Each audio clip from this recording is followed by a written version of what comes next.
Good morning, everyone. I'm going to go ahead and start to share my screen at this point.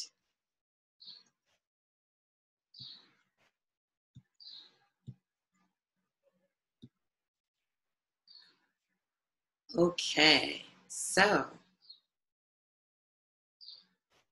once again, good morning, everyone, and welcome to the presentation of my MA thesis titled A Comparative Analysis of Learning Gains and Affective States in Face-to-Face versus Online Acquisition of L2 English Phrasal Verbs. So as you can see at the top here, I obtained my master's degree at the University of Barcelona in very sunny Spain back in July of last year. And I'm very happy to be sharing my findings with you here today. So just a little bit about me for those of you who are not familiar with me. Well, first, my name is Yasmeen, and I'm an English language instructor whose specialties are in academic and business English, and my research interests are in phrasal verb acquisition, call and mull, so computer-assisted language learning and mobile-assisted language learning, as well as anything having to do with grammar instruction, methodology, as grammar is one of my favorite subjects to teach. Now, the lovely flags that you see down below here are representative of the countries where I have had the privilege of teaching. So we have Japan. So I know a lot of you are tuning in from Japan today, or perhaps from some part of Asia. I am actually tuning in from New York City, so I am really sorry that I'm not able to have a more interactive experience with you guys and to do a live presentation because I really would have loved to hear your questions and things of that nature, but of course the time difference did not really make that the most comfortable option. So the other countries where I've taught are Turkey, Germany, Spain, and of course here in the US. And below my picture, you can see some of the universities that I have been able to teach in here in the US. Okay, so basically during this presentation, I'm going to follow the structure of my thesis, which is an original empirical study. So the objectives of my study were to assess the learning gains of phrasal verbs and the affective states in non-formal online versus face-to-face modes. And the inspiration for this study basically came from my curiosity as a language learner. Before I moved to Germany, I really wanted to learn German. I knew absolutely nothing about the language, and I thought the best way to dip my toe into it would be to learn via podcasts. And so when I actually ended up moving to Germany and taking face-to-face lessons, I was able to skip the zero beginner phase and go right to A1.2. Now, that's not particularly high at all, but nonetheless, it really sparked my curiosity in terms of if your language goals are just to communicate, would it be more effective to just learn autonomously online? So before I get into the details of my study today, I'd really like to review the types of online learning that are available these days. Now, first you have your umbrella terms of e-learning and call. E-learning, of course, basically meaning using the Web 2.0 technology to learn, either via computer or mobile device. And call simply means using those types of devices for language acquisition specifically. Next, we have blended learning, basically combining the face-to-face with online learning modalities.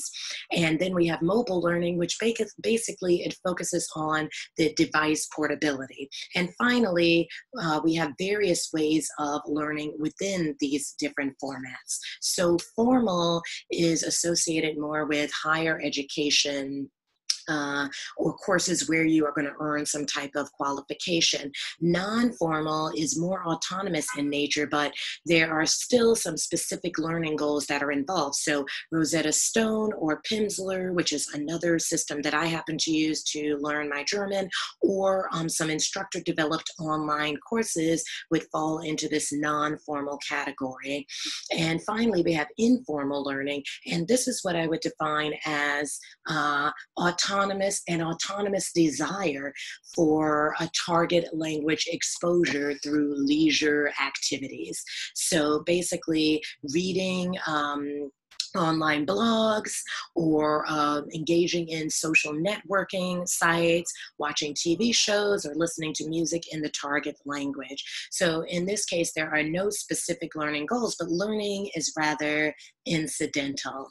So this study focuses on the non-formal method, since the lessons were provided to the online participants in this study via instructor-developed YouTube videos. Now, of course, moving on to the traditional learning, we have one-to-many or the one-to-one context, and this study focuses on the one-to-one context. So now,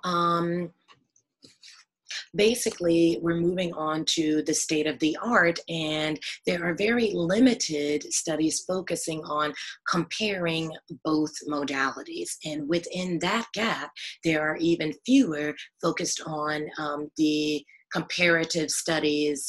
There are fewer comparative studies that focus on affective states or vocabulary acquisition, and basically I wasn't able to find any focused on phrasal verbs. So now the most pertinent comparative studies with regard to affective states, for example, Nordvik, Peterson, and Ball, basically conducted in a higher education context, discuss the factors influencing perceived differences in e-learning versus blended and traditional learning.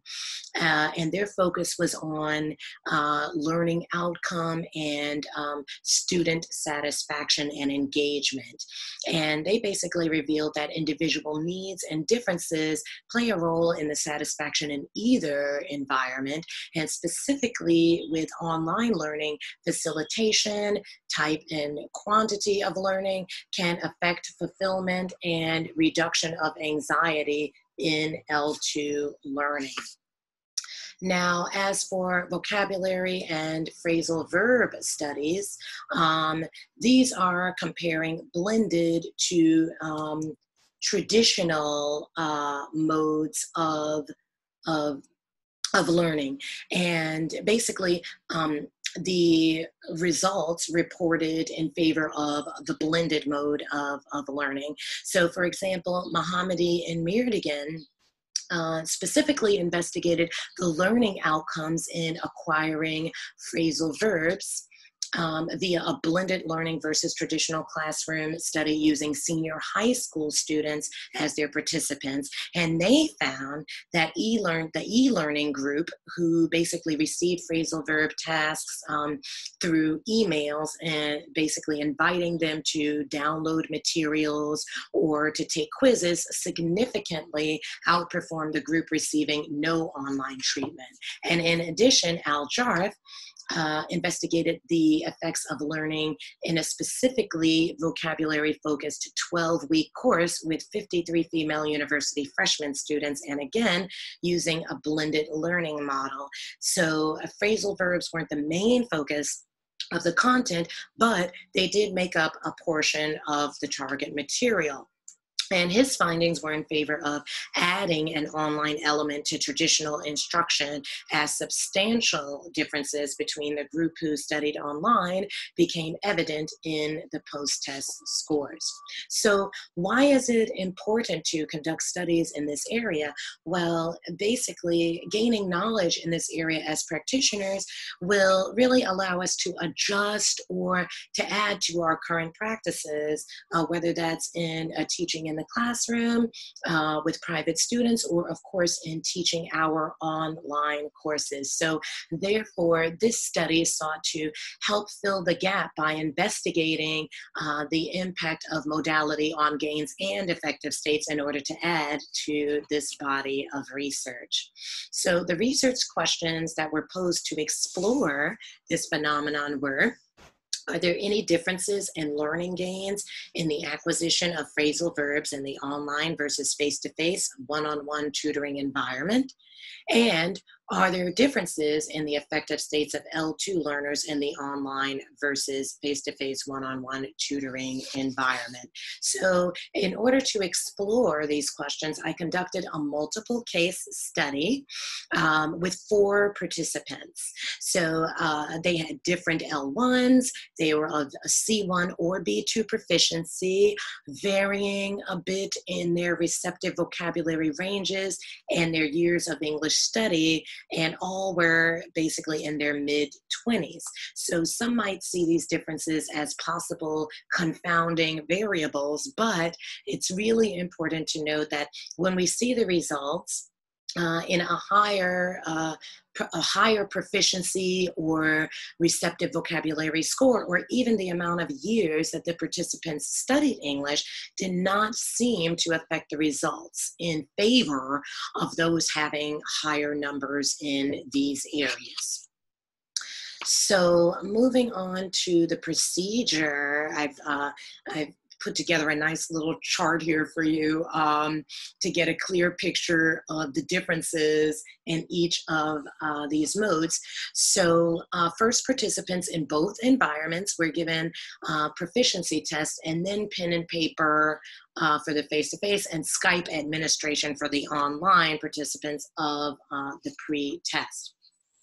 Now, although I tried to keep the learning, the conditions as identical as possible, the characteristics of each mode didn't really allow for equal spacing between the lessons. So the face-to-face participants took 3 weeks to a month for the treatment because of having to schedule and meet up according to our schedules, whereas the online participants were able to complete the study or complete the activities in 5 days. Basically, as a result of the spacing differences, it may be difficult for us to effectively compare our gains, but we will revisit this point in the results discussion. So another methodological difference in these modalities was, of course, the ability for the students to interact with the instructor during the lessons and after completing the exercises. So the online learning was not synchronous at all. It was not happening live or with an instructor present. However, this was purposefully done, again, to explore the effects of a more autonomous style of learning online. So for the post-test, the pen and paper and Skype were used for the administration once again, and after that, the questionnaires were filled out. And since I really wanted to give all the participants a chance to review their errors in case this might improve their learning outcomes, they were basically provided with the results from their first post-test before taking the delayed post-test. Now, of course, before the treatments even began, both the questionnaire and the website were piloted by university students of similar ages and L1s to the actual participants. So now here is a snapshot of the phrasal verb lessons page for the online participants. As you can see at the top, I basically used Google Sites in order to create this website for the online participants. And now I'm going to go ahead and play a brief sample of one of the video lessons.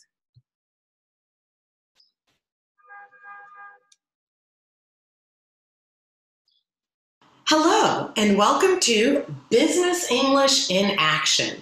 I'm Yasmeen, and today's lesson will be on phrasal verbs, particularly common phrasal verbs used in business. So let's get down to business English.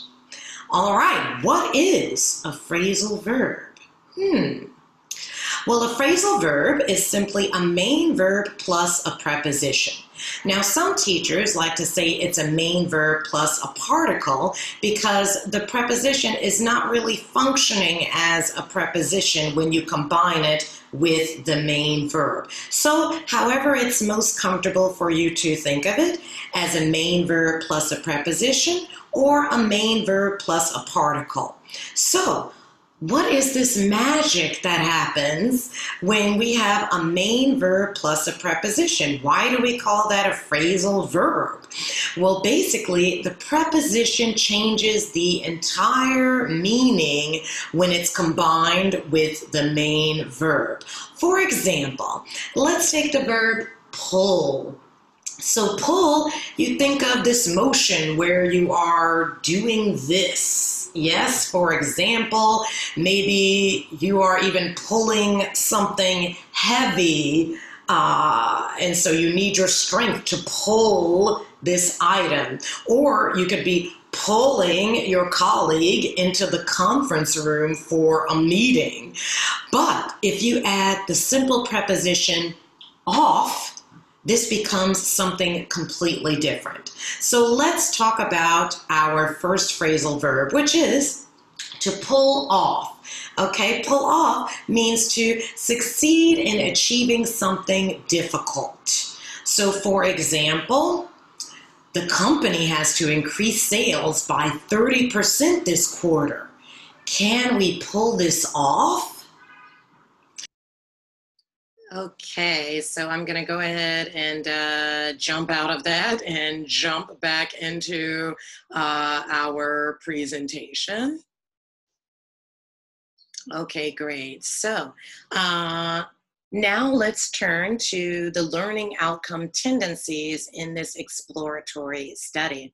So analyzing scores from the pre to post test, which is highlighted here in the red, although all of the participants experienced gains after the treatment, we can see a clear advantage for online participant 4, who obtained an 18-point increase from 13 to 31. Now, otherwise, the gains didn't seem to differ substantially between the contexts, which could be a positive finding in favor of the effectiveness of the online treatment, as results were similar but with shorter spacing between the lessons. However, the same spacing issue could have played a role in the 2-point decrease experienced by the online students on the delayed post-test. So it's possible that the longer treatment for the face-to-face participants really gave the material some more time to become established in their long-term memory, and so their learning gains remain intact during the delayed post-test. Now, as for the extraordinary gains that were exhibited by participant 4, his interview revealed that the intensity of his study habits may have led to this particular outcome. So he told me that he basically, sorry, I have a couple of notifications coming up here. So he told me that he basically solidified his understanding with outside materials and reviewed the lesson material 3 times before taking the post-test. So there is still the question of whether modality or his study habits were really responsible for his gains. Now, with regard to the affective states, a Likert scale questionnaire. It was basically from 0 to 5, 0 meaning strongly disagree and 5 meaning strongly agree. So the potential was of 20 points total for each question. Basically, the 3 items that obtained the highest accumulated score of 18 were, again, out of 20, were noted right here. And from the scores and the statements that were made during the interview, I could assess that the participants in both of the contexts were engaged with the lessons due to their content, as you can see down here in the red. Now, there were also some reverse coded items on the questionnaire, which are shown at the bottom here. And while participant 1 gave a question 9 4 points, he admitted that he thought, which means that he agreed, basically he thought that he should seek out additional materials, but didn't actually do it. While, of course, as I just told you, participant 4 did spend time consulting other materials after the lessons. So as far as question 10 regarding the eye fatigue, which, I thought it was really interesting that the online participants rated this even lower than the face-to-face, even though there's really not that much difference, strongly agree or strongly disagree rather, or disagree. But I was thinking that perhaps the online participants ranked this even lower than the face-to-face because they spent time watching video lessons with only minimal reading of subtitle definitions and sentence examples. So finally, participant 2's high ranking of question number 11 was explained later as an oversight. He stated that during the interview, he stated during the interview that he didn't actually find the lessons tiring. So the clarification that I was able to obtain through the interviews really shows the importance of data triangulation to get a more thorough understanding of the phenomenon that's being investigated. So that brings us to a little more detail on the interview responses. So the questions that I asked were categorized by the affective states of confidence, engagement, motivation, and preference. And in our study, basically, confidence meant how comfortable the students were with being able to actually use the phrasal verbs after the lessons. And engagement was basically their ability to stay focused on the material during the lessons. And then, of course, we have motivation, which was measured by their desire to learn phrasal verbs and to participate in the study. And finally, preference was referring to which mode was actually favored. Now, the questionnaire showed that confidence was one of the lowest ranked categories, and factors such as more processing time for the phrasal verbs to reach the productive stage and more recycling of the material and simply more practice using the phrasal verbs were the reasons for this kind of lower ranking in terms of confidence of being able to use these phrasal verbs. So as for engagement, the participants indicated that they stayed engaged with the material basically due to the length of the lessons and the helpfulness of the subject matter. Now, the lessons, the video lessons were about 5 minutes, and the face-to-face lessons were, about that as well. I tried to keep the timing as equal as possible. However, of course, in the face-to-face environment, the students were able to ask questions, and so this might have extended their time just a tad more. So moving on to motivation, this was basically stimulated by an interest in the outcome of the study. So they wondered, is face-to-face or online learning better? And they also had a really strong desire to learn phrasal verbs due to the frequent use among native speakers and, of course, their perceived difficulty. So now, what about preference, which is kind of one of the biggest things here in this study? So after viewing one or two of the online lessons, the face-to-face participants stated that they prefer face-to-face lessons still because of the ability to ask questions if needed. Now, although the factor of convenience was mentioned by face-to-face participant 1, and he stated that if his schedule were packed with other obligations, taking the online course would be his choice. So in summary, this research basically sought to understand whether learning mode face-to-face or non-formal online would make a difference in the learning gains of the the L2 English phrasal verbs. And the conclusion is that for this group, basically putting in more study time seemed to be the factor that led to the most significant gains rather than mode. But it's important to note that the online mode may be better in terms of efficiency since similar gains were made within a shorter period. Now, as to whether a difference in affective states occurs in one mode or the other, while confidence, engagement, and motivation were pretty similar, there was a clearly stated preference for face-to-face teaching for all the participants, again, due to the immediacy of interaction with the instructor. So here are some examples of the comments from the face-to-face interactions. So for example, a student asking for clarification on the use of the phrasal verb draw up, okay, and then basically asking other questions. If I wrote something in English, I want my English teacher to check it. Can I say, run it by me? Okay, so just a lot of like clarification questions that they asked there. All right, so let's go ahead and move on to the limitations and some thoughts on future research. So of course, this was a homogeneous group.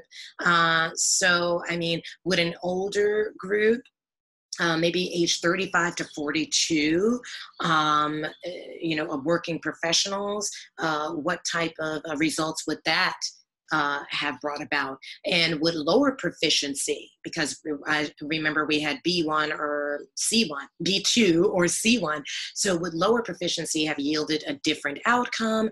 And what about in terms of time, doing more of a longer, like a 12-week, semester-long treatment period?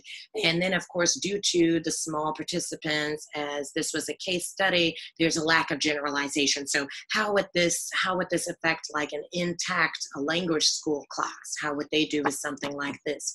As far as future research, I thought about a within subject study with different phrasal verbs to learn online, or studying the affective states of teachers in an online versus face-to-face mode, as well as perhaps having the spacing between the lessons be more controlled in another study, or investigating the effects of study habits in either mode. Okay, so thank you guys so much for tuning in to my presentation today. And again, I'm sorry I was not able to be there live, but hopefully you have found some of this content interesting, or it sparks some thoughts for you in terms of the differences between online and face-to-face learning. Thank you guys.